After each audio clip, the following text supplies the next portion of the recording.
ট্রাম্পের আলোচনার দাবিতে তেলের দাম কমলেও ইরানের পাল্টা জবাবে ফের ঊর্ধ্বমুখী। ব্যারেল প্রতি মূল্য আবারও $100 ছাড়িয়েছে। কলম্বিয়া 125 আরোহী নিয়ে সামরিক বিমান বিধ্বস্ত, সেনাসহ নিহত 66, আহত 50 জনের বেশি। প্রেসিডেন্টের শোক।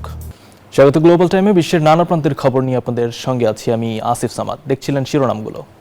ইরান যুদ্ধের 25তম দিনেও থামেনি সংঘাত, চলছে পাল্টাপাল্টি হামলা। সম্ভাব্য শান্তি আলোচনা নিয়েও পরস্পর বিরোধী দাবি করছে উভয় পক্ষ। মার্কিন প্রেসিডেন্ট ডোনাল্ড ট্রাম্পের দাবি, তেহরানের সঙ্গে শান্তি আলোচনা চলছে এবং বড় ধরনের চুক্তির সম্ভাবনা আছে। তবে এই দাবি প্রত্যাখ্যান করে ইরান বলছে, মধ্যপ্রাচ্যে নিজেদের সামরিক পরিকল্পনা গুছিয়ে নিতে সময় নিচ্ছে ওয়াশিংটন। এমন পরস্পর বিরোধী অবস্থানে মধ্যপ্রাচ্যে সংঘাত আরও দীর্ঘায়িত হওয়ার আশঙ্কা বাড়ছে। ক্ষেপণাস্ত্র বিস্ফোরণে বিপর্যস্ত ইরান, ক্ষতিগ্রস্ত মধ্যাঞ্চলীয় শহর ইস্পাহান ও খোর মশাহরের দুটি গ্যাস পাইপলাইন। যুদ্ধের 24তম দিনে মার্কিন মদদে ব্যাপক বিমান হামলা চালায় ইসরায়েলি বাহিনী। এসব হামলার উপযুক্ত জবাব দিচ্ছে ইরানের Islamic revolutionary guard corps IRGC. দেশটির ক্ষেপণাস্ত্র আঘাত হেনেছে ইসরায়েল ও মধ্যপ্রাচ্যের 3টি সামরিক ঘাঁটিতে। ইরানি হামলা অব্যাহত রয়েছে বাহরাইনেও। রাজনৈতিক ও অর্থনৈতিক চাপের মধ্যেই সুর নরম ডোনাল্ড ট্রাম্পের। ওয়াশিংটনে গণমাধ্যম কর্মীদের মার্কিন প্রেসিডেন্ট জানান, ওয়াশিংটন ও তেহরানের মধ্যে চুক্তির সম্ভাবনা রয়েছে, আর এটাই যুদ্ধ বন্ধের শেষ সুযোগ। ইরানের সঙ্গে ভালো আলোচনা হয়েছে। এবার চুক্তি না হলে ক্ষেপণাস্ত্র হামলা অব্যাহত থাকবে। তাদের শীর্ষ নেতৃত্ব ধ্বংস ও হরমুজ প্রণালী নিরাপদ রাখাই মূল লক্ষ্য। তবে যুক্তরাষ্ট্রের এমন দাবি প্রত্যাখ্যান করেছে ইরান। দেশটির স্পিকার মোহাম্মদ বাগের গালিবাফ ফলপ্রসূ আলোচনার বিষয়টিকে ভিত্তিহীন বলে নাকচ করেন। ইরানের দাবি, ওয়াশিংটন আলোচনার কথা বলে নিজেদের সামরিক পরিকল্পনা গুছিয়ে নিতে সময় নিচ্ছে এবং বিশ্ববাজারে তেলের দাম কমানোর চেষ্টা করছে। এদিকে চলমান সংঘাত বন্ধে সম্ভাব্য মধ্যস্থতাকারী হিসেবে শোনা যাচ্ছে পাকিস্তানের নাম। ফাইন্যান্সিয়াল টাইমস ও অ্যাক্সিওসের প্রতিবেদনে এমন তথ্যই উঠে এসেছে, যদিও এ নিয়ে এখনো মুখ খুলেনি কোনো পক্ষই। আসমাতুলি, নিউজ 24। ডোনাল্ড ট্রাম্প ইরানের সাথে আলোচনাকে ফলপ্রসূ দাবি করার পর এক ধাক্কায় তেলের দাম অনেক কমে গেলেও দিন পেরোতেই তা আবারও ব্যারেল প্রতি $100 ছাড়িয়েছে। মূলত যুক্তরাষ্ট্রের সাথে আলোচনার খবর নাকচ এবং ট্রাম্পের দাবিকে ইরান ভিত্তিহীন আখ্যা দেয় তেলের দাম ফের ঊর্ধ্বমুখী। বিশেষজ্ঞরা বলছেন, হরমুজ প্রণালী দিয়ে তেল সরবরাহ স্বাভাবিক না হওয়া পর্যন্ত বৈশ্বিক তেল বাজারে অস্থিরতা কমবে না। ট্রাম্পের আলোচনা ও হামলা স্থগিতের ঘোষণায় বিশ্ববাজারে সাময়িক স্বস্তি ফিরলেও ইরান সরাসরি যুক্তরাষ্ট্রের সঙ্গে আলোচনার খবর নাকচ করে ট্রাম্পের দাবিকে ভিত্তিহীন আখ্যা দেওয়ায় নতুন করে অনিশ্চয়তা তৈরি হয়েছে। এতে বিনিয়োগকারীদের মধ্যে উদ্বেগ বেড়ে তেলের দাম ফের ঊর্ধ্বমুখী হয়। মঙ্গলবার ব্র্যান্ড ক্রুড ফিউচার্সের দাম প্রায় 2.9% বেড়ে ব্যারেল প্রতি $102.84 পৌঁছে। বিশ্লেষকরা বলছেন, বিশ্বের অন্যতম গুরুত্বপূর্ণ তেল সরবরাহ পথ হরমুজ প্রণালী নিরাপদ না হওয়া পর্যন্ত বাজারে এই অস্থিরতা অব্যাহত থাকবে। ট্রাম্পের ঘোষণায় বাজারে সাময়িক স্বস্তি এলেও বাস্তব পরিস্থিতির উন্নতি না হওয়ায় তেলের দাম আবার বেড়েছে। হরমুজ প্রণালীর নিরাপত্তা ও সরবরাহ স্বাভাবিক না হওয়া পর্যন্ত আন্তর্জাতিক তেলের বাজার অস্থিরই থাকবে। এর আগে ট্রাম্পের যুদ্ধ স্থগিতের ঘোষণার পর একদিনেই তেলের দাম 13% বেশি কমে $96 থেকে $100 নেমে আসে। তবে ইরানের পক্ষ থেকে আলোচনার খবর অস্বীকার এবং মধ্যপ্রাচ্যে উত্তেজনা অব্যাহত থাকায় সেই ধারা দ্রুতই বদলে যায়। অপরিশোধিত তেলের দাম দ্রুত বৃদ্ধি পেয়ে ফের ব্যারেল প্রতি $100 ছাড়িয়ে যায়। আসমাতুলি, নিউজ 24। বিদ্যুৎ ও জ্বালানি স্থাপনায় 5 দিন হামলা চালাবে না যুক্তরাষ্ট্র। ট্রাম্পের এমন ঘোষণার পরও অবিশ্বাস ও আতঙ্ক কাটেনি ইরানিদের। হামলা অব্যাহত রেখেছে ইসরায়েল। ফলে চলমান যুদ্ধে ইরানের বেশ কয়েকটি গ্যাস ক্ষেত্র, তেল ডিপো ও বিদ্যুৎ কেন্দ্র ধ্বংস করে আমেরিকা ও ইসরায়েল। পাল্টা হামলায় কাতারের এলএনজি অবকাঠামোতে হামলা করে আইআরজিসি। যুক্তরাষ্ট্র ও তার মিত্রদের জন্য বন্ধ করে দেয়া হয় হরমুজ প্রণালী। ইরানের এমন প্রতিক্রিয়ায় যেন নাকানি চুবানি খাওয়ার অবস্থা ট্রাম্পের। বলেন, তেহরানের গ্যাস ক্ষেত্রে হামলার বিষয়ে জানতেন না তিনি। ঘোষণা দেন 5 দিন ইরানের কোনো জ্বালানি ও বিদ্যুৎ স্থাপনায় হামলা করবে না আমেরিকা।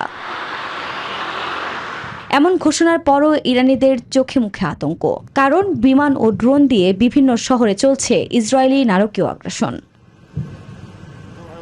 এ অবস্থায় ট্রাম্পের এমন ঘোষণা খুব একটা গুরুত্ব বহন করছে না ইরানিদের কাছে। যুদ্ধবিরতি দেশের জন্য খুব একটা লাভজনক নয় এবং আমাদের অবশ্যই এমন একটি পর্যায়ে পৌঁছাতে হবে যেখানে আমরা আমাদের দেশের ভবিষ্যৎ, আমাদের সন্তান এবং আমাদের মাতৃভূমির নিরাপত্তা সুদৃঢ় ও নিশ্চিত করতে পারবো। মার্কিন প্রেসিডেন্টকে অবশ্যই স্বীকার করতে হবে যে সমস্ত নিষেধাজ্ঞা সত্ত্বেও ইরান হরমুজ প্রণালীর বিষয়ে আন্তর্জাতিক সম্প্রদায়ের প্রতি সদয় আচরণ করছে।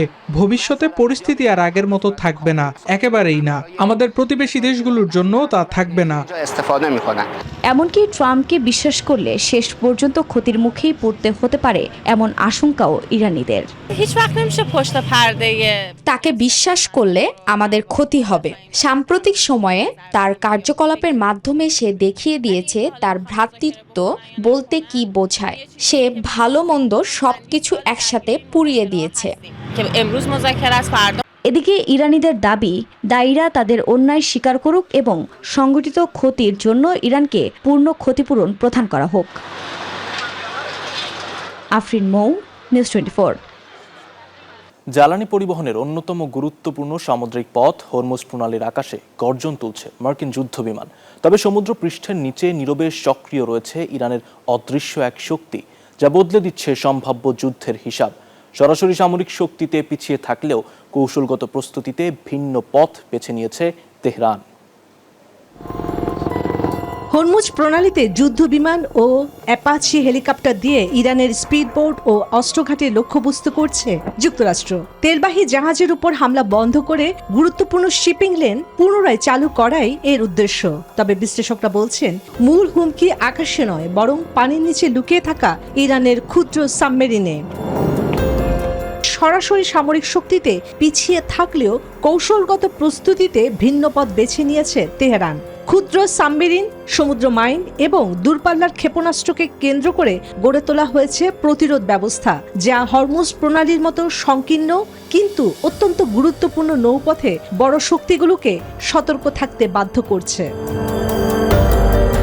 ইরানের ঘাদির ক্লাস মিজেট সাবমেরিন মাত্র 29 মিটার লম্বা, কিন্তু অগভীর পানিতে সহজে লুকিয়ে থাকতে সক্ষম। হরমুজ প্রণালীর গড় গভীরতা কম হওয়ায় এগুলো শনাক্ত করা অত্যন্ত কঠিন। এই সাবমেরিন থেকে উচ্চ গতির টর্পেডো ছোড়া এবং রাতের অন্ধকারে গোপনে মাইন পাতা দুটোই সম্ভব। এছাড়া ইরানের কাছে রয়েছে বিভিন্ন ধরনের মাইন। এসব মাইন শিপিং লেন বন্ধ করে দিতে পারে, যা পরিষ্কার করতে সপ্তাহ লেগে যেতে পারে।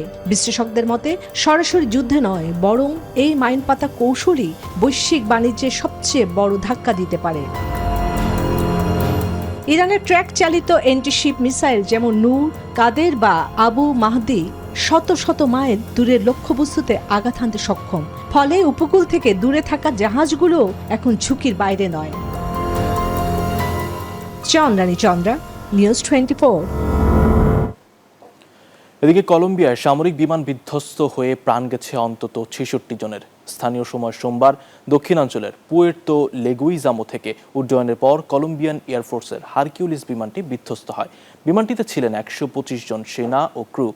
দুর্ঘটনায় আহতদের উদ্ধার শেষে বোগোটা সামরিক হাসপাতালে পাঠানো হয়। এই ঘটনায় শোক জানিয়েছেন দেশটির প্রেসিডেন্ট। স্থানীয় সময় সোমবার কলম্বিয়ার দক্ষিণাঞ্চলীয় পুয়ের্তো লুগুইজামো থেকে উড্ডয়নের পর এয়ারফোর্সের হারকিউলিস C-130 বিমানটি বিধ্বস্ত হয়। বিমানে ছিলেন 125 জন সেনা ও ক্রু। ঘটনাস্থলেই প্রাণ যায় বেশ কয়েকজনের, গুরুতর আহত হন অনেকে। প্রত্যক্ষদর্শীরা জানান, উড্ডয়নের পর বিমানটি হঠাৎ করে নিচে নামতে থাকে, তারপরেই বিস্ফোরণের শব্দ শোনা যায়। বিমানটি শুরুতে স্বাভাবিকভাবে উঠছিল, হঠাৎ নিচে ঝুঁকে নামতে লাগলো। আমরা সবাই নিচ থেকে দেখলাম, তারপরে বিস্ফোরণের শব্দ। সত্যি হৃদয় বিদারক। খবর পেয়ে ঘটনাস্থলে ছুটে যায় সামরিক বাহিনী ও স্থানীয় দমকল বাহিনী। আহতদের উদ্ধার করে বোগোটা সামরিক হাসপাতালে ভর্তি করেন তারা। কলম্বিয়ার প্রতিরক্ষা মন্ত্রী পেদ্রো সানচেজ জানান, বিমানটি সম্পূর্ণভাবে উড্ডয়নযোগ্য ছিল, ক্রুরাও যথেষ্ট প্রশিক্ষিত ছিলেন। দুর্ঘটনার কারণ জানতে তদন্ত পরিচালনার আশ্বাস দেন তিনি। এ ঘটনায় এক্স পোস্টে শোক জানিয়েছেন দেশটির প্রেসিডেন্ট গুস্তোভা পেত্রো। তবে যুক্তরাষ্ট্রের তৈরি বিমানটির সক্ষমতা নিয়ে প্রশ্ন উঠেছে। গেল মাসেও বলিভিয়ান বিমান বাহিনীর আরেকটি হারকিউলিস C-130 বিমান এল আলট্রো শহরে বিধ্বস্ত হয়, সেখানেও প্রাণ যায় 20 জনের। নীরব দাস, নিউজ 24। এদিকে টানা 10 দিন ধরে পতনের ধারায় বিশ্ববাজারে স্বর্ণের দামে আবারও বড় ধাক্কা লেগেছে। মঙ্গলবারও দাম কমেছে 1% বেশি। মার্কিন ডলারের দাম বেড়ে যাওয়া এবং ফেডারেল রিজার্ভের সুদ হার কমানোর সম্ভাবনা কমে যাওয়ায় আন্তর্জাতিক বাজারে সোনার দাম কমছে বলে মনে করা হচ্ছে। মঙ্গলবার নিউ ইয়র্কের বাজারে সোনার দাম আউন্স প্রতি $52.49 কমেছে। ফলে বিশ্ববাজারে এখন সোনার দাম আউন্স প্রতি $4,347 হয়েছে। গত 30 দিনে সোনার দাম কমেছে $801.47 বা 15.40%। গত 28 ফেব্রুয়ারি মধ্যপ্রাচ্যে উত্তেজনা বৃদ্ধির পর থেকে স্পট মার্কেটে সোনার দাম প্রায় 15% কমেছে। জানুয়ারিতে সোনার দাম যে রেকর্ড উচ্চতায় পৌঁছেছিল, সেখান থেকে এখন তা প্রায় 22% কম। দর্শক, এই ছিল গ্লোবাল টাইমে। ধন্যবাদ।